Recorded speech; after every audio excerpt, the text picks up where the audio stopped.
King of Gods. By Fast Food Restaurant, Kabanata 973. Ipaglaban ang Grand Seal. Tiningnan ng maliit na bata ang saranggola sa kamay ni Zhao Fang, pagkatapos ay kay Zhao Fang, ngunit hindi niya ito tinanggap. Hahaha. Zhao Fang, ito ang mangyayari kung mandiraya ka. Tawa ng tawa ang Sacred Lord Black Demon. Alam ng lahat sa Imperial Tombs na si Zhao Fang ang manloloko sa puntong ito. Isa sa mga parusa na natanggap ni Zhao Fang ay ang mga karakter sa bawat laban ay hindi siya magugustuhan. Sa kabaligtaran, ang mga kalaban ni Zhao Fang ay magugustuhan ng mga karakter na ito.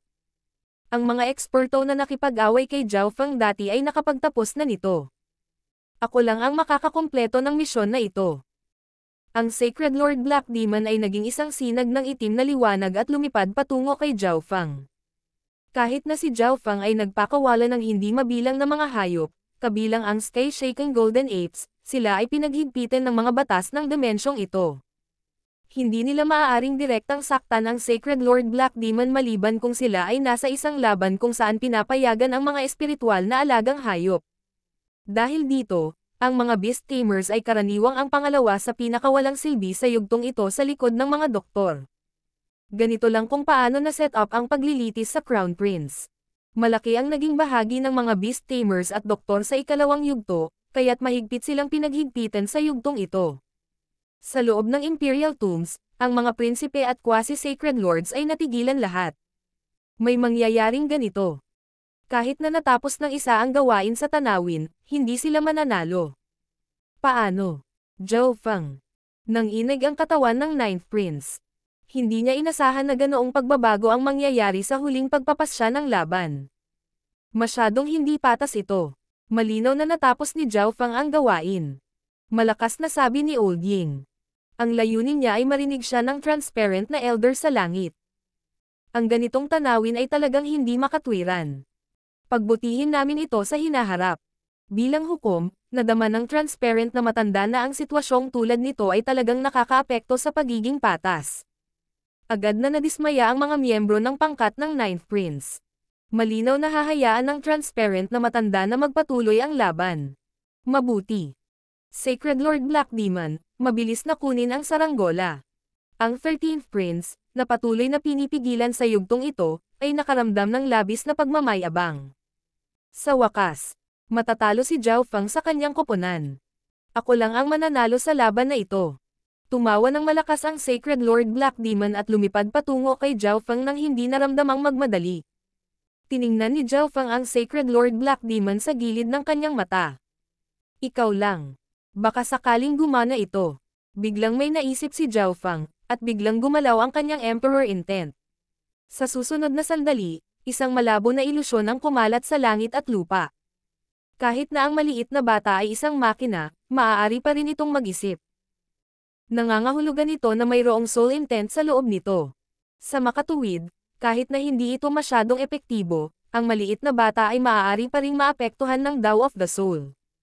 Isang layer ng purple na ambon ang tumakip kay Zhao Fang, at ang kanyang hitsura ay dahan-daang naging Sacred Lord Black Demon. Ano?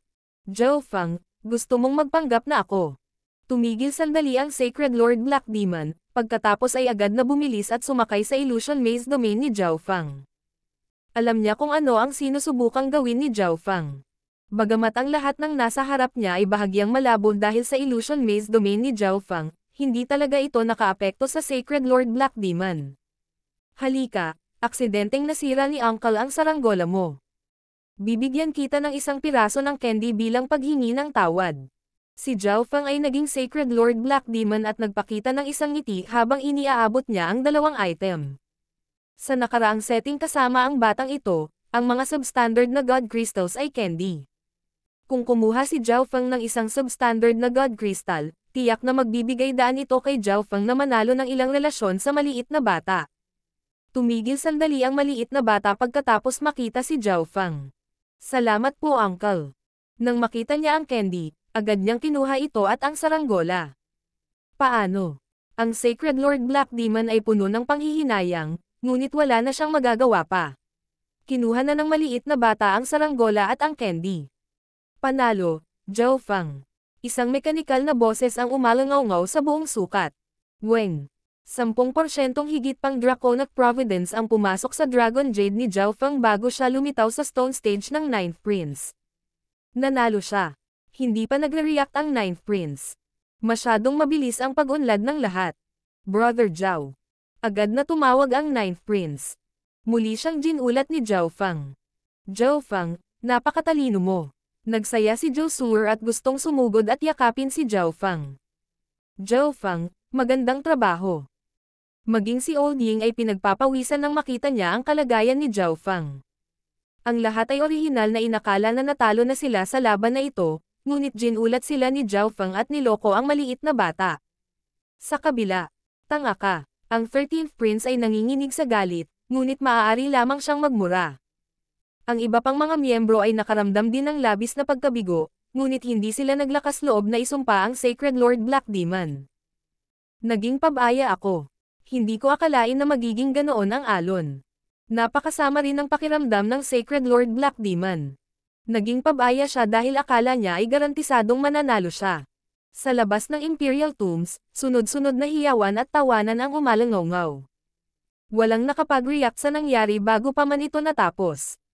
Mahirap para sa mga normal na tao na mag-isip ng ganoong bagay. Higit pa rito, ang Sacred Lord Black Demon ay naging katatawanan ng maraming tao. Maaari siyang manalo, ngunit dahil sa kanyang kapabayaan, naibigay niya ang tagumpay sa kalaban. Ang katanyagan ng Sacred Lord Black Demon ay nawasak ng mga kamay ng isang kabataan at isang maliit na bata. Gayunpaman, hindi nagtagal ay tumahimik ang ingay sa paligid ng mga ulap. Ang Maze Palace ay natapos na.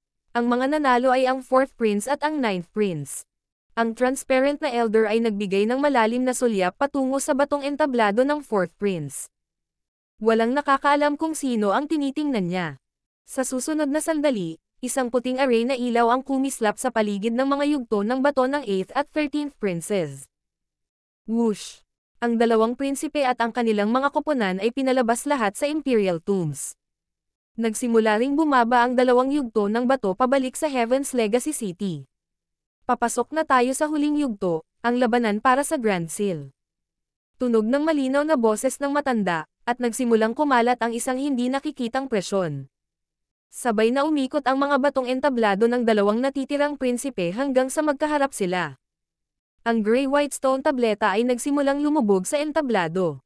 Boom! Sa wakas ay nagugnay ang dalawang yugto, at nabuo ang isang landas sa pagitan nila. Boom! Boom! Boom! Ang tunog ng pagbangga ng bakal ay nagmula sa gitna ng landas. Hindi mabilang na maliliit na metal board ang nagpahaba hanggang sa ito ay bumuo ng isang bilog na hugis na lugar kung saan gaganapin ang huling labanan. Old Ying. Tawag ng 9th Prince pagkatapos bigyan ng tingin ang 4th Prince. Kamahalan, wala na tayong pag-asa na manalo. Bumantong hininga ang Old Ying at ibinaba ang kanyang ulo. Nang ipahayag ng transparent na Elder na papasok na sila sa huling yugto, napalitan ng katahimikan ang pananabik ng buong koponan ng 9th Prince. Bagamat nagtagumpay ang 9th Prince na talunin ang 13th Prince at magpatuloy, wala siyang kalapit na Draconic Providence gaya ng 4th Prince. Wala man lang siya gaya ng 13th Prince. Sinubukan na natin ang ating makakaya. Mahirap para kay Shi Yulei na itago ang kanyang ayaw. Napakahusay ng koponan ng 9th Prince sa ikatlong yugto. Hindi lamang sila ang may pangalawang pinakamataas na bilang ng mga panalo, sila ang may pinakamababang bilang ng mga pagkatalo. Gayunpaman, kahit na ang koponan ng 9th Prince ay may mahusay na pagganap, hindi nila nagawang isara ang agwat. Magsisimula na ang laban para sa Grand Seal. Naway simulan na ng dalawang prinsipe ang huling labanan. Mataimtim na anunsyo ng transparent na Elder. Ang mga subordinate ng dalawang prinsipe ay maaaring makatulong sa mga prinsipe na kanilang sinusuportahan, ngunit hindi nila direktang mapinsala ang isa pang prinsipe. Nagkaroon lamang ng isang panuntunan. Nangangahulugan ito na ang mga miyembro ng koponan ng 9th Prince ay maaaring magpagaling, magdepensa, at ilipat ang kanilang kapangyarihan sa 9th Prince. Gayunpaman, hindi sila pinayagang direktang atakihin ang 4th Prince o gumawa ng isang bagay na makakaapekto sa kakayahan ng 4th Prince na makipaglaban. Halika, Brother 9th Prince. Hindi ko inaasahan na aabot ka sa ganitong yugto. Ang 4th Prince ay lumakad pasulong sa isang mahinahon at maayos na paraan. Ang momentum ng isang hari ay nagmula sa kanya, mula sa kanyang pananaw, siya na ang Crown Prince, at ang Ninth Prince na karaniwan niyang hindi pinapansin ay sa wakas ay nakakuha ng kanyang pagkilala. Ang layunin ko ay talunin si Brother Fourth Prince. Huminga ng malalim ang Ninth Prince habang naglalakad palabas. Parehong hawak ng dalawang prinsipe ang kanilang pseudo Crown Prince Seal gamit ang isang kamay habang dahan-dahan silang naglalakad patungo sa gitna ng huling battleground. Weng! Weng! Sabay-sabay na nagsimulang manginig ang pseudo Crown Prince Seals ng parehong prinsipe, at isang malakas na surge ng Draconic Providence ang tumalon sa hangin habang ang gintong liwanag ay sumisikat. Isang makapangyarihan at higanteng gintong dragon ang makikita sa hangin sa itaas ng huling labanan, at ang dagandong nito ay yumanig sa kaluluwa ng lahat. Boom! Boom! Ang dalawang surge ng Draconic Providence ay pumasok sa katawan ng kani-kanilang mga prinsipe, at ang gininto ang Draconic na liwanag ay tumaas sa paligid ng dalawang prinsipe. Ang Draconic na liwanag ay kumikinang at nagliwanag sa langit at lupa. Draconic light na 7 yarda ang taas. Ang mga mata ni Zugyon ay kumikinang. Ang Draconic light na nagmumula sa katawan ng Fourth Prince ay mahigit 7 yarda ang taas. Tiyak na sinabi, umabot ito sa 7 yarda at 4. Kailangang malaman ng isa na ang pinakamataas na Draconic na ilaw na lumitaw sa kasaysayan ng mga pagsubok sa Crown Prince ay umabot lamang sa 8 yarda at 3. Nakakalungkot. Tiyak na natalo ang Ninth Prince. Ang kanyang Draconic light ay 6 na yarda at 2 lamang ang taas. Sabi ng isang elder sa tabi ni Zugyon. Kung ikukumpara sa Draconic light ng Fourth Prince, mas mahina ang Draconic light ng Ninth Prince.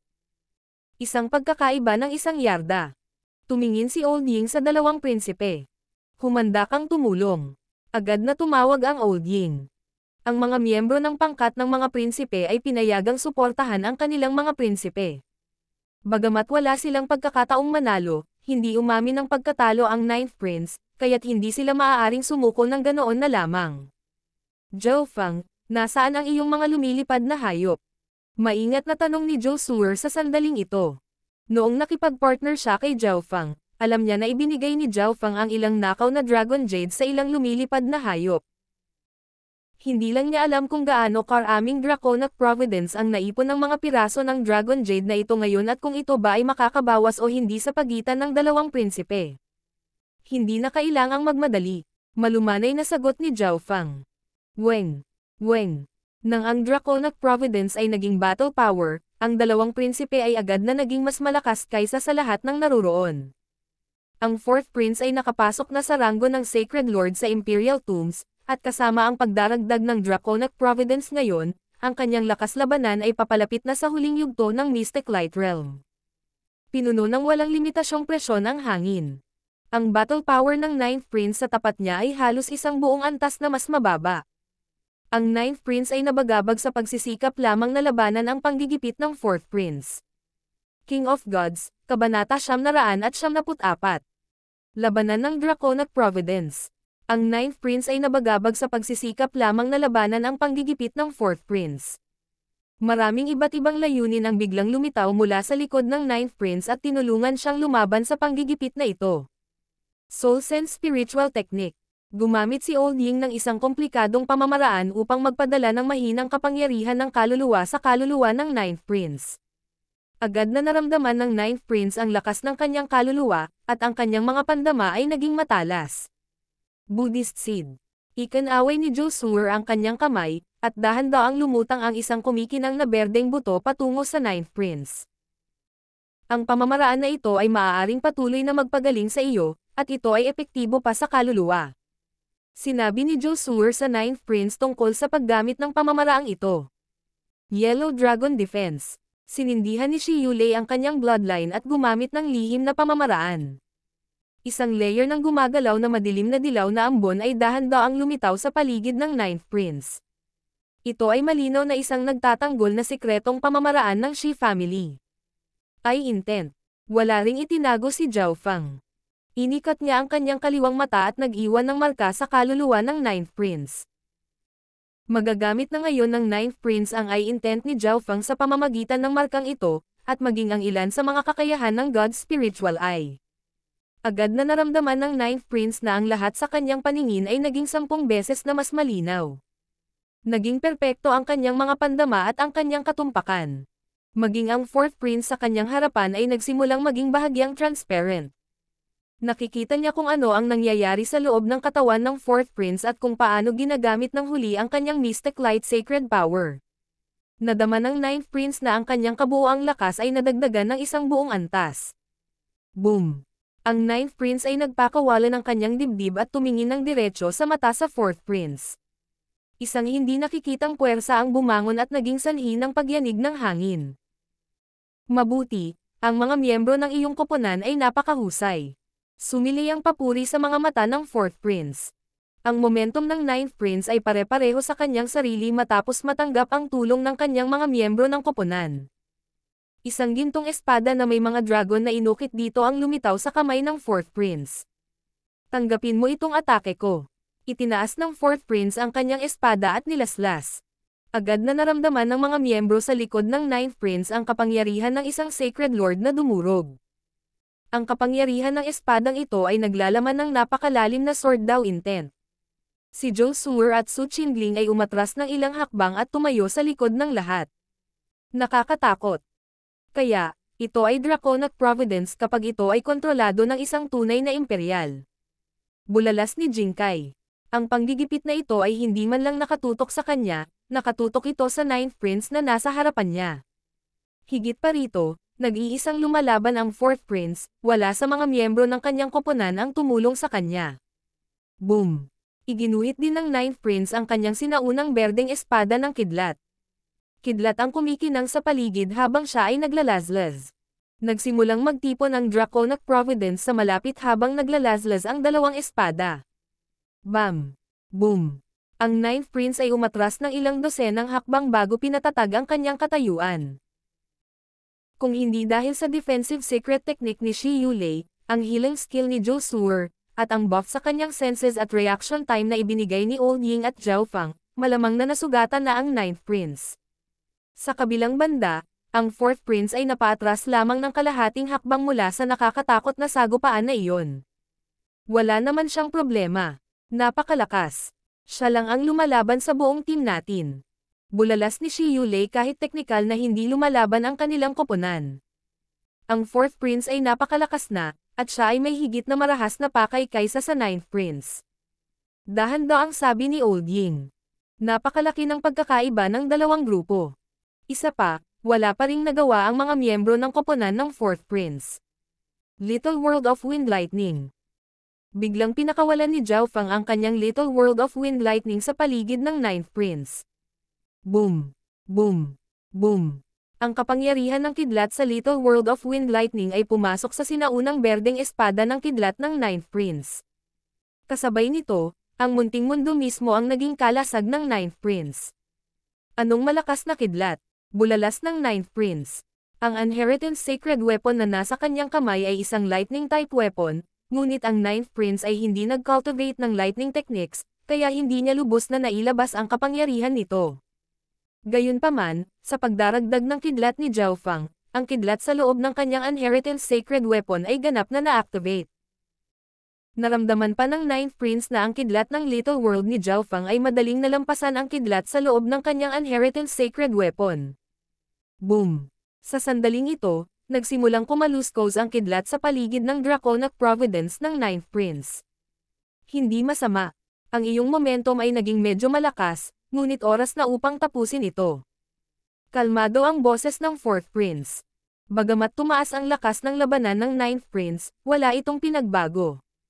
Ang pakikipagpalitan ng suntok sa ninth prince ay upang ipakita na ang ninth prince ay nakakuha ng kanyang pagkilala. Kung nagpatuloy pa rin siya sa paglalaro, mapahiya lang ito sa ninth prince.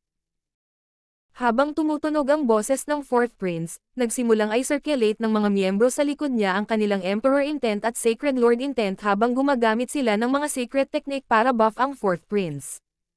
Weng! Boom! Boom!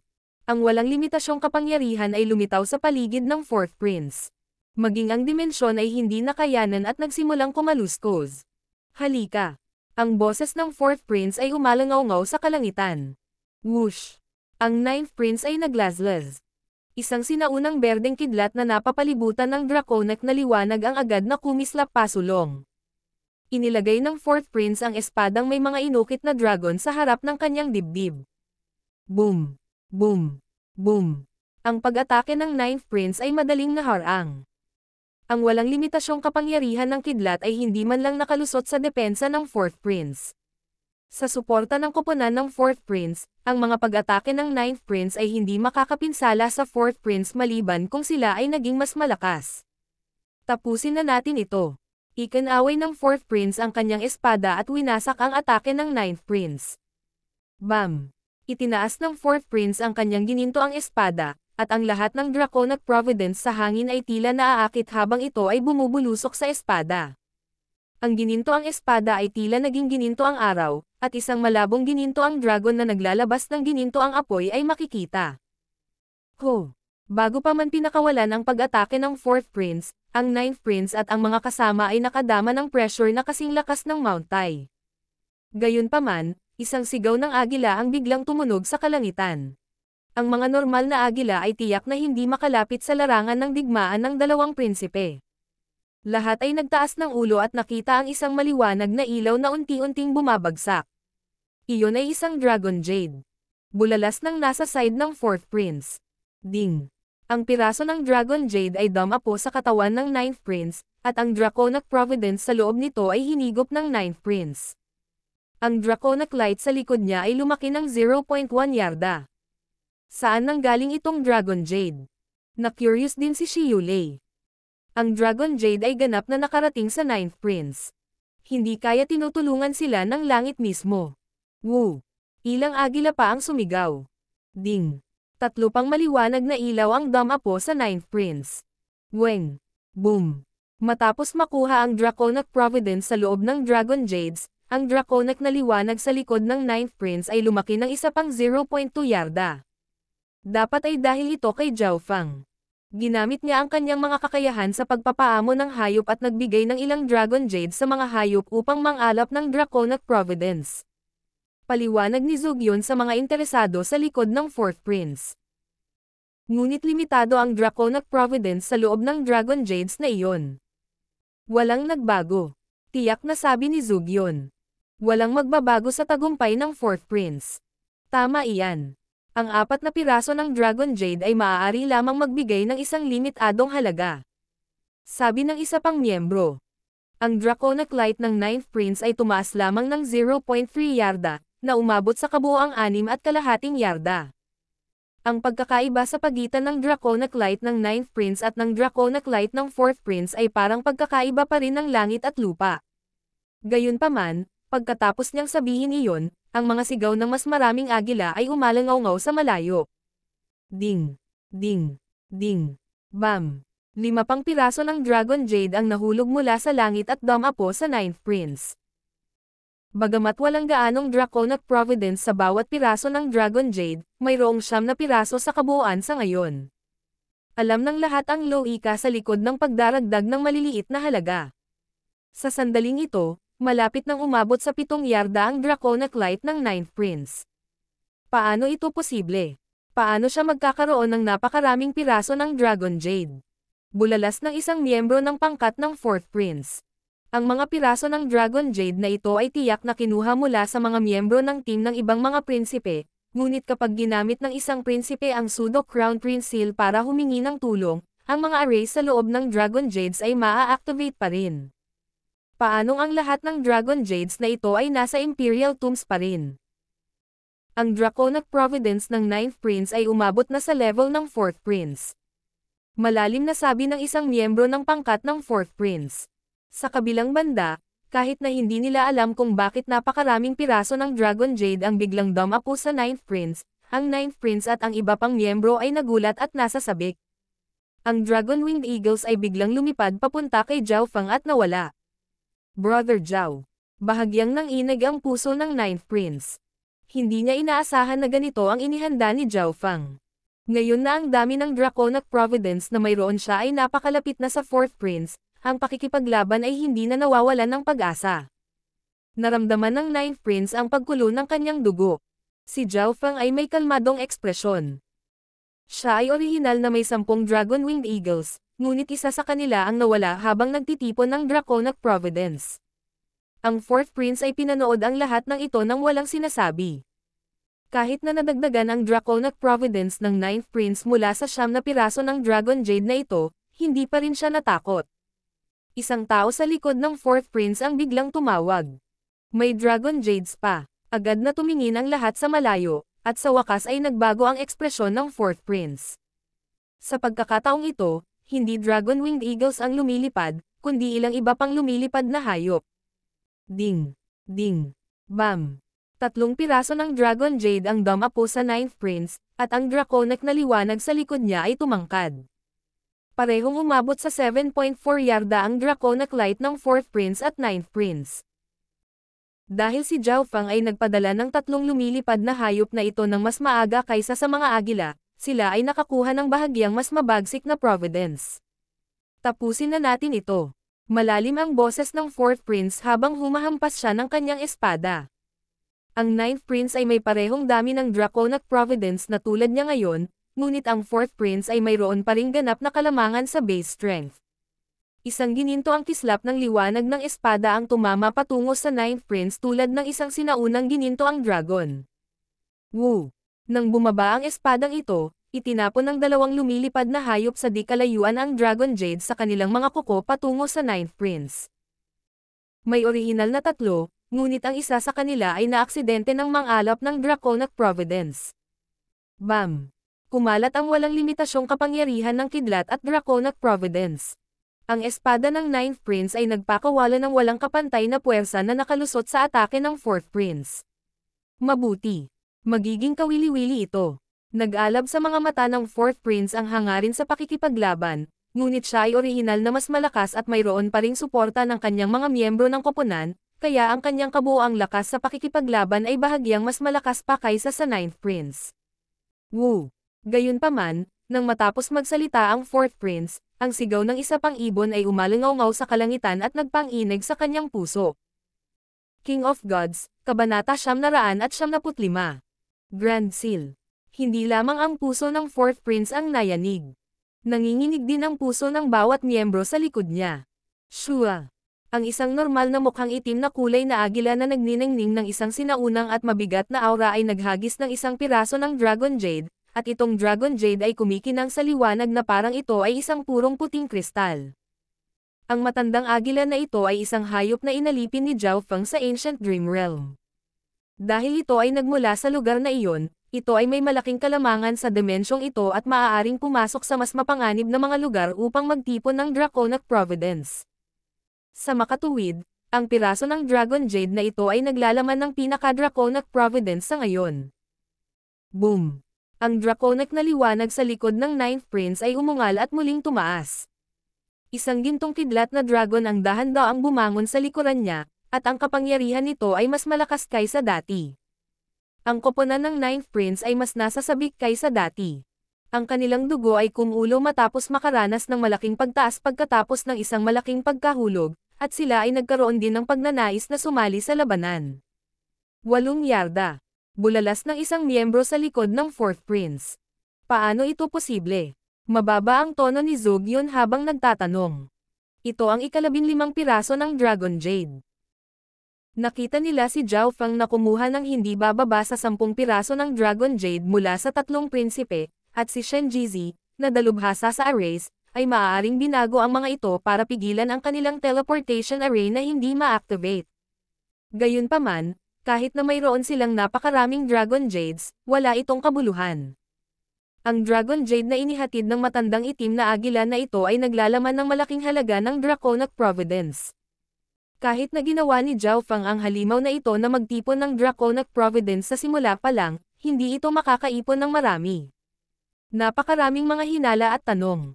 8 yarda ng Draconic Light. Iyan ay 0.6 yarda pa kaysa sa 4th Prince. Bulong ng Sacred Lord 10,000 Lightning. Gayunpaman, kahit na ang 9th Prince ay may 0.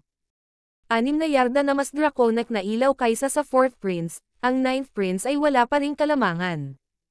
Ang pagkakaiba ng baseline sa pagitan ng dalawang prinsipe ay napakalaki, at ang pagkakaiba sa pagitan ng kanilang mga koponan ay mas malaki pa. Tapusin mo na ito kaagad. Boses ni Zhugyun ang tumunog sa isipan ng lahat sa pangkat ng 4th Prince.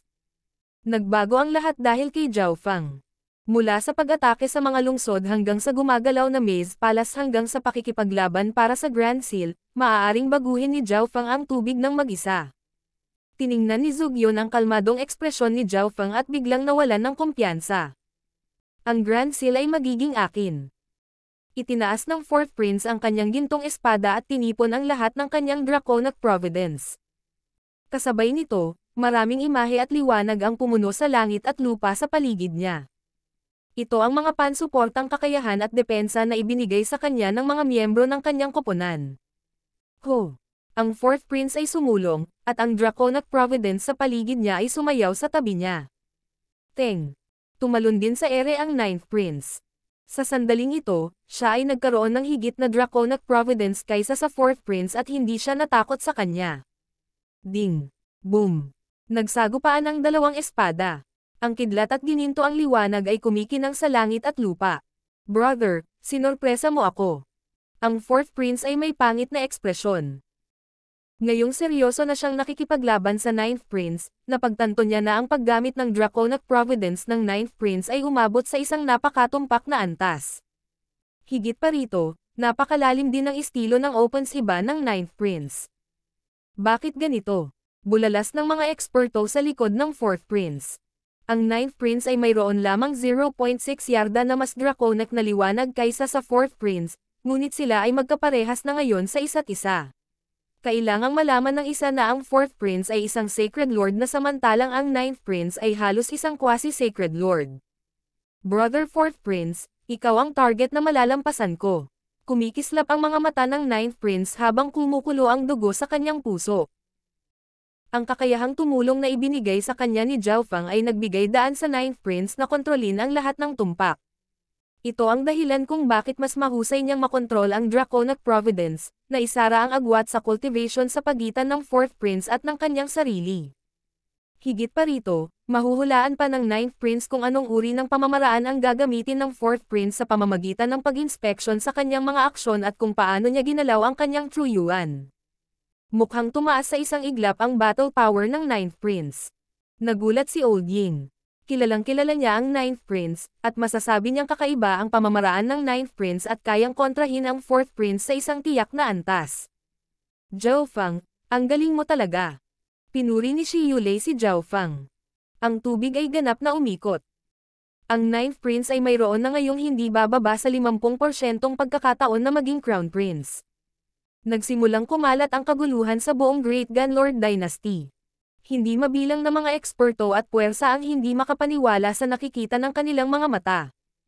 Ang Ninth Prince, na nasa ikapitong ranggo bago magsimula ang paglilitis, ay kasalukuyang kapantay ng Fourth Prince matapos makipagpalitan ng suntok sa kanya. Kung paano tinipon ni Zhao Fang ang lahat ng Draconic Providence na iyon ang pangunahing tanong ng maraming eksperto. Upang magsimula, ito ay isang malaking problema para lamang makalap ng napakaraming piraso ng Dragon Jade. Higit pa rito, ang pagsira sa mga arrays sa loob ng Dragon Jades ay isang malaking problema din. Ang mga normal na master ng array ay kailangang gumugol ng maraming oras upang sirain ang array nang hindi nasisira ang Dragon Jade. Gayunpaman, perpektong nalutas ni Zhao Fang ang lahat ng mga problemang ito. Fourth Prince. Dalawang Sacred Lord ang biglang tumayo sa likod ng Fourth Prince. Maging sila ay hindi kayang tanggapin ang katotohanan sa kanilang harapan. Sila ang pinakamalakas na koponan, kailangang manalo ang Fourth Prince. Boom! Ang Sacred Lord 10,000 Lightning at isa pang Sacred Lord ay gumamit ng mga secret technique para maglipat ng malaking halaga ng Mystic Light Sacred Power. Ang kapangyarihan na inilipat ng Sacred Lord 10,000 Lightning ay mas condensed at bahagyang malakristal. Ito ay isang pamamaraan na mayroon lamang Sky Suspension Palace. Kasalukuyang malapit ang battle power ng Fourth Prince at Ninth Prince sa huling yugto ng Mystic Light Realm. Bukod sa paggamit ng ilang mga pansuportang kakayahan at mga lihim na diskarte, ang mga normal na eksperto ay hindi masyadong makakatulong sa puntong ito. Gayunpaman, iba ito para sa Mystic Light Realm Sacred Lords, nakapagpadala sila ng malaking halaga ng pinong Mystic Light Sacred Power. Naramdaman ng Fourth Prince ang patuloy na pagdaloy ng sacred power sa kanyang katawan. Ang problema ay ang kapangyarihang ito ay hindi malinis, ngunit ito ay sapat na. Ding! Boom! Ang Fourth Prince ay naglabas ng pinakamataas na puwersa at Mystic Light Sacred Power sa bawat paggalaw. Bam! Hinarang muli ng Ninth Prince ang pag-atake ng Fourth Prince. Nagsimulang manginig ang kanyang mga kamay, at ang defensive secret technique na ginamit ni Shi Yulei ay agad na nasira. Mystic Light Sacred Power. Bulong ng Ninth Prince. Sa kabila ng kanyang power boost, ginagamit pa rin niya ang True Yuan. Ito ang pinakamalaking pagkakaiba sa pagitan ng Fourth Prince at ng kanyang sarili, kung hindi, madali niyang matatalo ang Fourth Prince gamit ang kanyang Draconic Light na 0.6 yarda ang taas. Zhou Feng, paano ang Yaobird na iyon sa simula pa lang? Curious na tanong ni Zhou Suer. Naalala niya na maaaring lumipad si Zhou Feng sa sandaling makapasok sila sa Imperial Tomb pagkatapos tumawag ng sinaunang ibong Yao. Pagkatapos ay ipinadala ito ni Zhou Feng upang mangalap ng Draconic Providence pagkatapos makakuha ng Dragon Jade. Ano? May halimaw pa ba? Ang mga mata ng Old Ying ay puno ng kagalakan. Kung mayroon pang isang piraso ng Dragon Jade, ganap nitong isasara ang pagkakaiba sa cultivation sa pagitan ng Fourth Prince at Ninth Prince. Hindi maganda. Fourth Prince, mabilis na tapusin ito. Kapansin-pansing nagbago ang ekspresyon ng Sacred Lord 10,000 Lightning. Si Zhou Suer, Old Ying, at kasamahan ay hindi nagsasalita sa spiritual sense, kaya maririnig ito ng malinaw ng kabilang panig. Siya at ang isa pang Sacred Lord ay agad na dinagdagan ang halaga ng Sacred Power sa Fourth Prince. Seryoso ang ekspresyon ng Fourth Prince. Halatang narinig niya rin. Magpatalo ka na lang. Isang pagsabog ang umalangaw-ngaw sa paligid ng Fourth Prince habang ang lahat ng kanyang Draconic Light ay pumasok sa gintong espada. Naglagay siya ng mas maraming Mystic Light Sacred Power sa Inheritance Sacred Weapon hanggat maaari. Ding! Weng! Weng! Ang gininto ang espada na may mga inukit na dragon ay tila hindi nakayanan ang kapangyarihan at nagsimulang kumalanseng. Golden Dragon Sacred Slash. Itinulak ng Fourth Prince ang kanyang espada gamit ang dalawang kamay. Weng! Boom! Isang walang katulad na ginto at puting liwanag at isang makapangyarihang sword intent ang dumaan at winasak ang lahat ng nasa daan nito.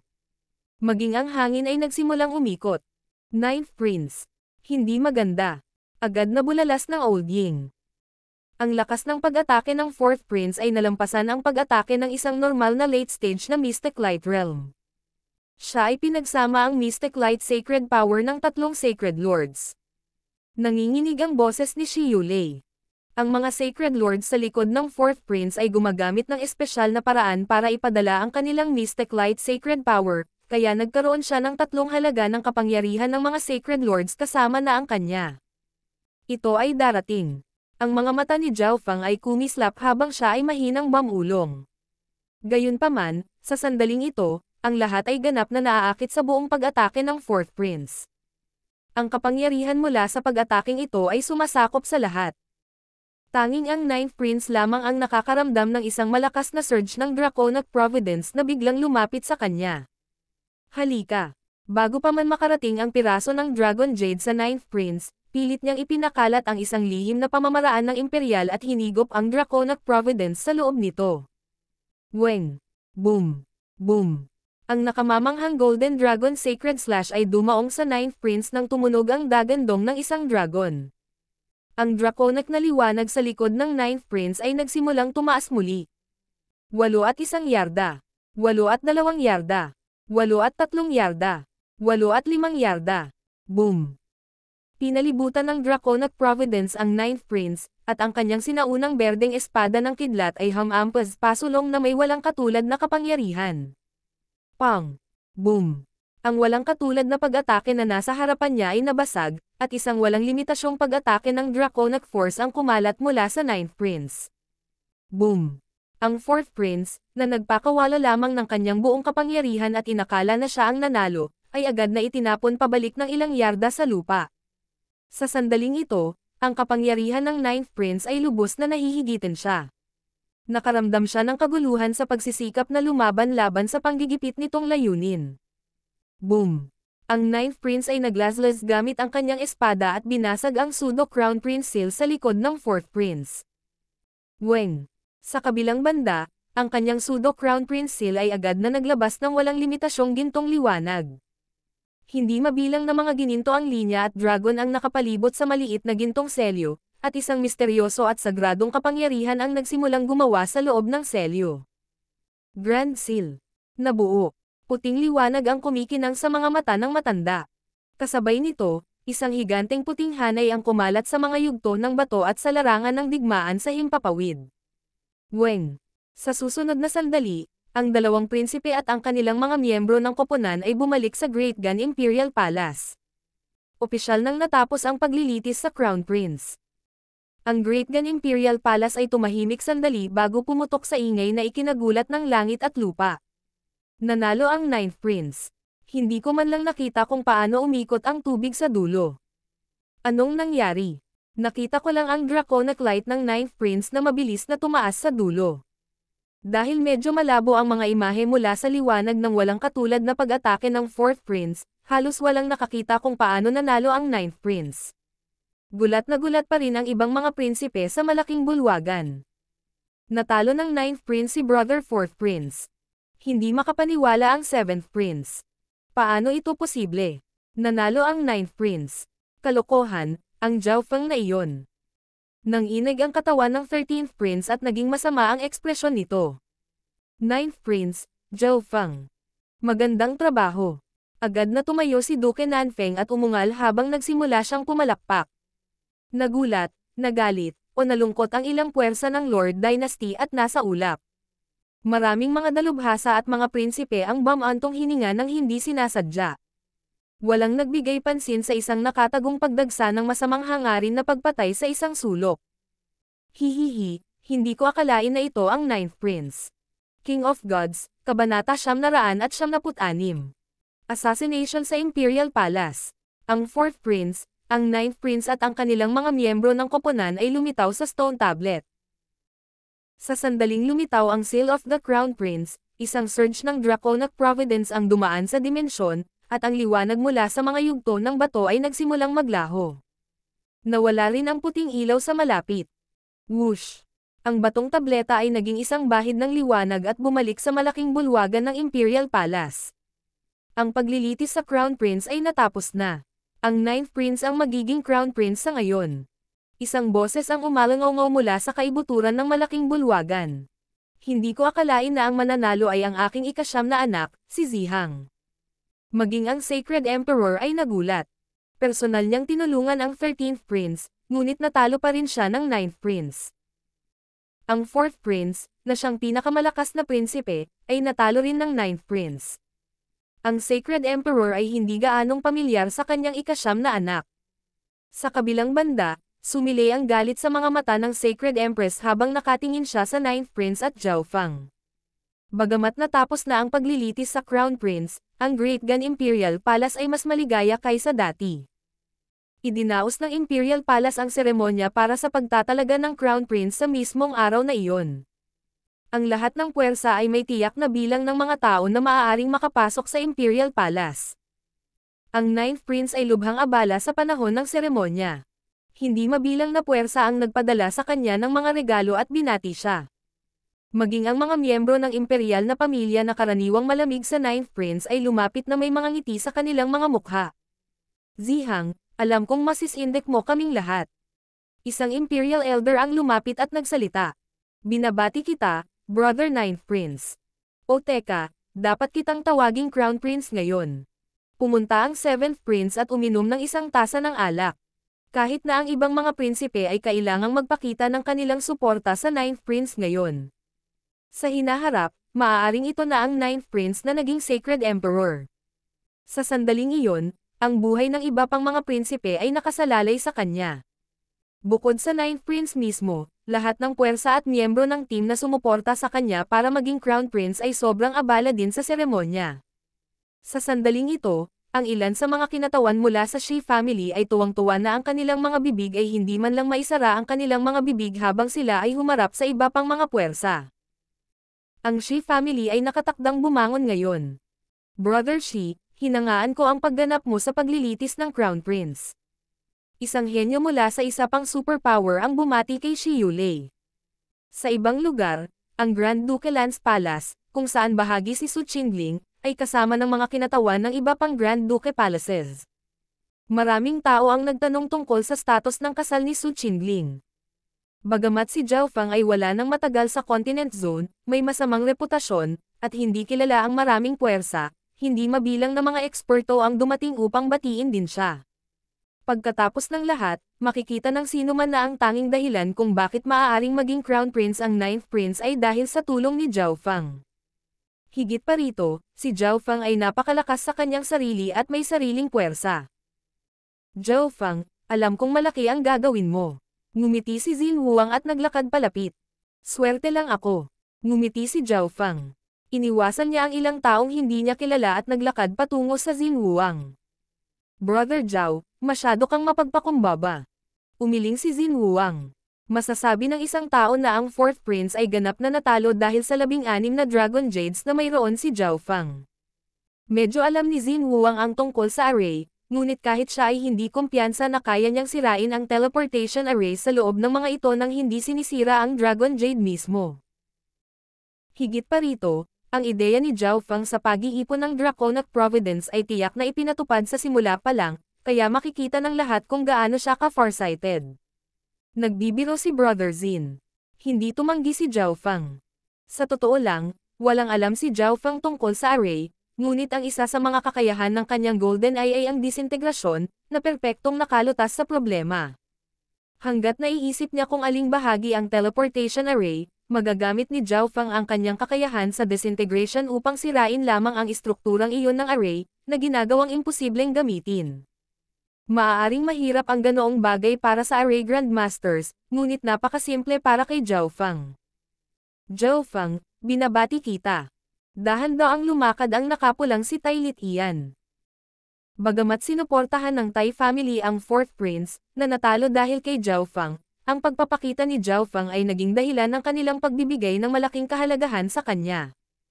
Ang Tai family ay orihinal na nagpaplano na puwersahang ibalik si Zhao Fang sa Tai family pagkatapos ng paglilitis sa Crown Prince, ngunit si Tai Litian ay darating na ngayon at binabati siya.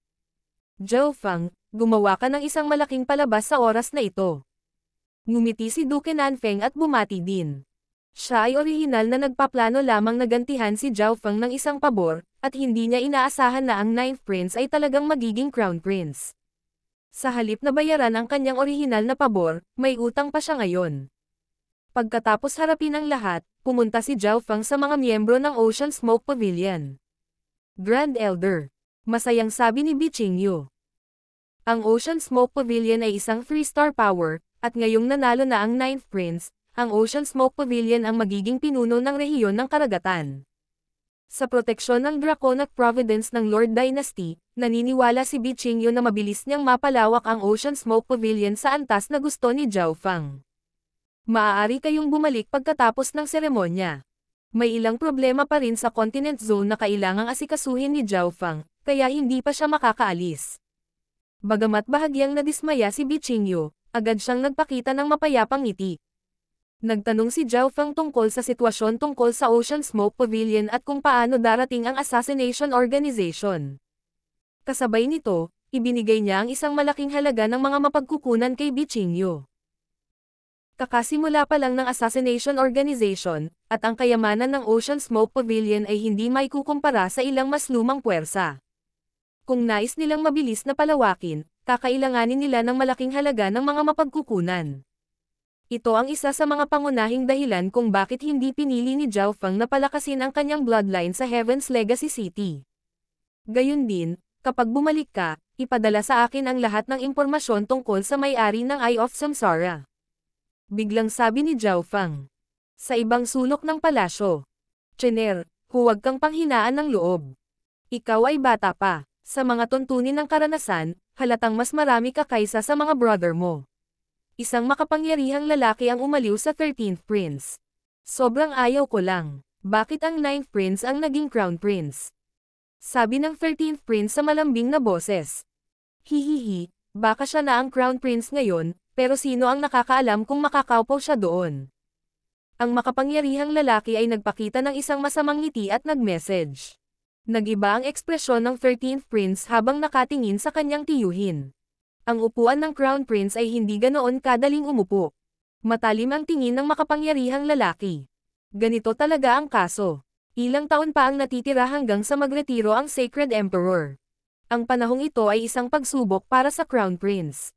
Kung ang Crown Prince ay gumawa ng anumang malalaking pagkakamali, malinaw na magkakaroon ng mga epekto. Ama. Sa kabilang panig, dumating ang Ninth Prince sa harapan ng Sacred Emperor. Zihang, napakaganda ng pagganap mo. Ngumiti ang kasalukuyang Sacred Emperor at sinabi. Nagtawanan din at sumang-ayon ang lahat ng imperial na tiyuhin sa malapit. Ang seremonya ay tumagal hanggang sa gabi ng ikalawang araw. Sa sandaling ito, sa wakas ay nakabalik at nakapagpahinga ang Ninth Prince. Your Highness Crown Prince, kailangan ko pa ring manatili sa iyong lugar ng ilang araw. Ngumiti si Zhao Feng at sinabi. Brother Zhao, saan ka pupunta mamaya? Tanong ng Ninth Prince. Hindi niya inisip si Zhao Feng na manatili sa kanyang lugar, ngunit masasabi niyang may mahahalagang bagay si Zhao Feng na dapat asikasuhin. May mga bagay na kailangan kong gawin. Hindi nagbigay ng malinaw na tugon si Zhao Feng. Hindi niya magagawang patayin ang 13th Prince anumang oras sa lalong madaling panahon, at hindi rin niya makikita si Zhao Yufei. Kailangan din niyang malaman ang impormasyon tungkol sa may-ari ng Eye of Samsara. Maaari niyang tanungin si Old Ying tungkol dito. Kahit na umalis si Old Ying sa Imperial Skynet, dapat pa rin niyang magamit ang ilan sa kanyang mga koneksyon doon. Naiintindihan. Gagantimpalaan kayo ni Tatay bukas, kaya kailangang nandoon si Brother Zhao. Alam ng Ninth Prince na minsang tinanggihan ni Zhao Feng ang alok ni Marquis mula kay Duke Nanfeng, ngunit sa pagkakataong ito, ang Sacred Emperor mismo ang magiging reward ng mga tao. Kasabay nito, ang Ninth Prince ay naglabas ng isang gintong token. Gamit ang token na ito, pinayagan si Zhao Feng na pumasok at umalis sa Imperial Palace kung kailan niya gusto. Salamat. Kinuha ni Zhao Feng ang token. Kung tutuusin, hindi lahat ay maaaring pumasok at umalis sa Imperial Palace ayon sa gusto nila. Your Highness Crown Prince. Si Butler Chi, na nasa harap ng bulwagan ng Ninth Prince, ay agad na lumapit sa kanila upang batiin. Sumulyap si Zhao Feng kay Butler Chi, at ang kanyang kaliwang mata ay biglang kumaibot. Isang malamig na kislap ang biglang lumitaw sa mga kamay ni Butler Chi. Whoosh! Isang kalahating transparent na itim na dagger ang tumusok sa dibdib ng Ninth Prince. Butler Chi, ikaw. Nagulat ang Ninth Prince, ngunit walang oras para ipagtanggol niya ang kanyang sarili. Ang pananambang ni Butler Chi ay kasing bilis ng kidlat, at nagbigay siya ng mahinang masamang kaguluhan ng Mystic Light Sacred Power. Ang Ninth Prince ay mamamatay kahit na ipagtanggol niya ang kanyang sarili sa oras. Isang masama at nakakatakot na ngiti ang ipinakita ni Butler Chi, na parang nagtagumpay na ang kanyang pagtatangkang pagpatay. Gayunpaman, sa susunod na sandali, si Zhao Feng at ang Ninth Prince ay nawala sa gitna ng isang kidlat ng pilak. Ito ay, nagpakita si Butler Chi ng nabigla na ekspresyon habang hindi nakuha ang kanyang pag-atake. Ang kakayahang lumipat sa kalawakan. Malungkot ang tono ni Butler Chi. Ho! Naging madilim na sinag ng liwanag, sumanib sa dilim, at mabilis na umatras. Weng! Si Zhao Feng at ang Ninth Prince ay biglang lumitaw sa silid kung saan si Zhao Feng ay nag-iisa bago ang paglilitis. Zhao Feng, iyon ba ang kakayahan ng Misty Spatial World? Tumibok ang puso ng Ninth Prince, at huminga siya ng malalim habang nakatingin kay Zhao Feng. Sa kabutihang palad, ang substandard god item ni Zhao Feng ay nagligtas sa kanyang buhay sa kritikal na sandali. Marahil ito ay isang special marking na iniwan ni Zhao Feng noong siya ay nasa pag-iisa. Pero bakit siya gustong patayin ni Butler Chi? O sa halip, hindi iyon si Butler Chi. Ninth Prince, manatili ka rito. Titingnan ko. Sabi ni Zhao Feng bago lumipad palabas. May naramdaman siya bago kumilos si Butler Chi. Ang totoong Butler Chi ay malamang napatay na. Labis na nagulat si Zhao Feng.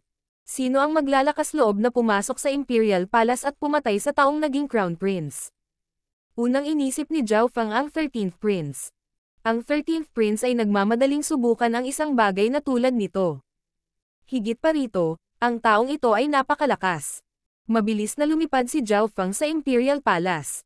Noong nag-teleport siya kanina, nag-iwan siya ng marka ng God Eye sa Butler Chi. Gayunpaman, bahagyang nakaramdam si Zhao Feng ng direksyon ngayon.